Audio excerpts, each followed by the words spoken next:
તારીખ 16 ડિસેમ્બરથી તારીખ 22 ડિસેમ્બર સુધી તાલુકા શાળાના મેદાનમાં વિશાળ સામિયાણા બાંધી દેશ વિદેશમાં પ્રસિદ્ધ વડતાલના નવયુવાન શાસ્ત્રી સ્વામી શ્રી હરિપ્રકાશ દાસજીના વ્યાસાસને પોતાની આગવી સંગીતમય શૈલીમાં શ્રીમદ સત્સંગ જીવન કથા પારાયણનું આયોજન કરવામાં આવ્યું છે।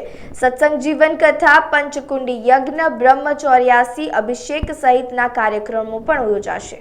तीर्थधाम उपलेटाना आंगणे परम वंदनीय पूज्यपाद धर्मनंदन स्वामीना अध्यक्ष स्थाने घनश्याम महाराज ने पधराव्याने 10 वर्ष पूर्ण थाय छे। એટલે દશાબ્દી મહામહોત્સવ ધામધૂમથી ઉજવાઈ રહ્યો છે।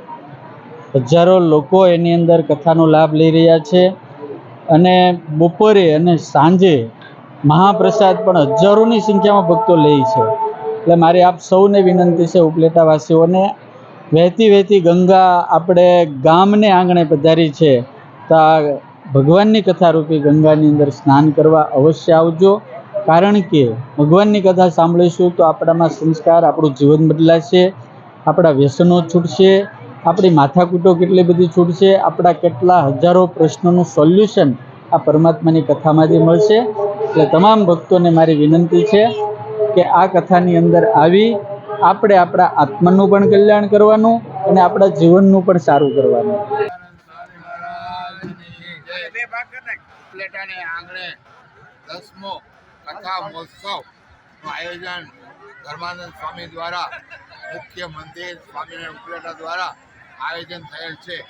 આ આયોજન સફળ બનાવવા માટે ઉપલેટા તાલુકાના તમામ હરિભક્તો, સંતો, મહંતો, અથાણાવાળા સ્વામી હરિપ્રકાશ સ્વામીની જે મહેનત છે એમને આપણે બિરદાવીએ અને આ દરેકના સહકારથી આ કાર્યક્રમ સફળ થાય છે। તન, મન અને ધનથી ઉપલેટા તાલુકાની જે સત્સંગીઓ છે એમણે જે યોગદાન આપ્યું છે એ કાર્યક્રમને સફળ બનાવવા માટે જહેમત ઉઠાવી છે એ ખરેખર અભિનંદન અને ધન્યવાદ પાત્ર છે। અમૂલ્ય પ્રસાદ અન્નપૂર્ણા દેવી જે આપણા અસ્તિત્વનો સવાલ છે એ રસપાન કરે છે કથાનું, સાથે એ પેટની જે અન્નપૂર્ણા દેવી છે એનું સંતોષ કરે છે એ બદલ પણ આપણે અને આવડું મોટું કાર્ય, અઠવાડિયાનો એક દિવસ સત્સંગ, એને માટે જો મહેનત ન હોય, સંશોકો ન હોય, સહકાર ન હોય તો સફળ ન થાય। આને માટે ઉપલેટામાં પહેલેથી સ્વામિનારાયણ સત્સંગ જે આયુષ સમાજ છે એને લોહી રહેલું છે।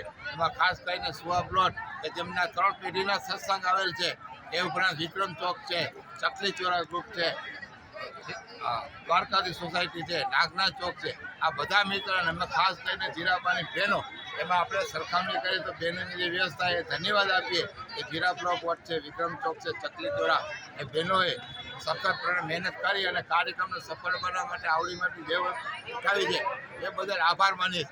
અને બીજા નંબરમાં ખાલી માત્ર કથા નથી પણ આની સાથે સત્સંગ, ભગવાન શ્રી સ્વામિનારાયણ ભગવાને જે શિક્ષાપતિનું જ્ઞાન આપ્યું છે કે બાળકોને નિર્વ્યસની બનાવીએ, તંદુરસ્ત બનાવીએ, એટલે આપણી પેઢી છે કે સત્સંગને જાળવી રાખે અને આ દેશ છે એનું ગૌરવ।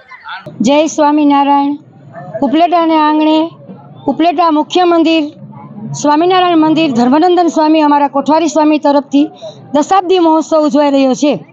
તેમાં હજારો લોકો પ્રસાદ લે છે અને અમારે વ્યાસપીઠ ઉપર અથાણાવાળા સ્વામી, એના શિષ્ય હરિપ્રકાશ સ્વામીના વક્તાપદે સત્સંગી જીવનની કથા પારાયણ ચાલે છે અને સૌ હરિભક્તોને ખૂબ આનંદ આવે છે અને બહોળે પ્રમાણમાં સંતો, ભક્તો અને બહુ આવે છે અમારે ઉત્સવમાં।